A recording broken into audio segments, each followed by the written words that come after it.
In February 2025, more than 40 employees at the 54 Collective, Africa's most active tech investor in 2024, were laid off. The venture studio was shutting down.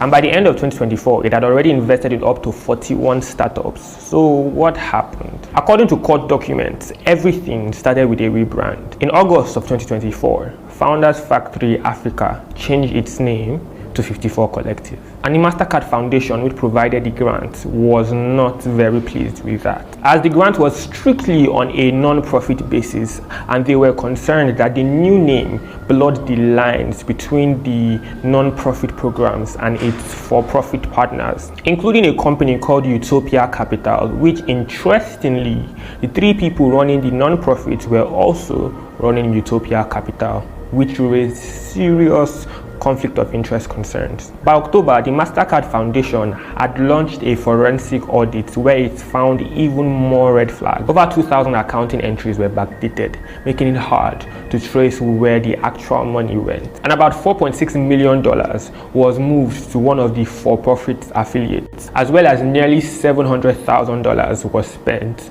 on the rebrand itself, which of course led to a series of events where in January 2025, the Mastercard Foundation issued a 90 days notice to terminate the grant. But by the deadline, millions of dollars were still sitting in the non-profits account. Instead of returning the money, 54 Collective entered business rescue, which is South Africa's bankruptcy protection, and it set aside $3.2 million from the grant to cover severance pay, property bills, and other costs, including fees for the bankruptcy itself. But even that raised further red flags, as at least $1 million of the wind down costs could not still be accounted for. Bongani Sithole, the former CEO, denies any wrongdoing, as he told TechCabal that the grant was not terminated due to a breach. He also added that the rebrand was meant to emphasize a Pan-African identity and a new blended finance strategy. In May, Mastercard filed an urgent court application to freeze the studio's assets and officially shut it down.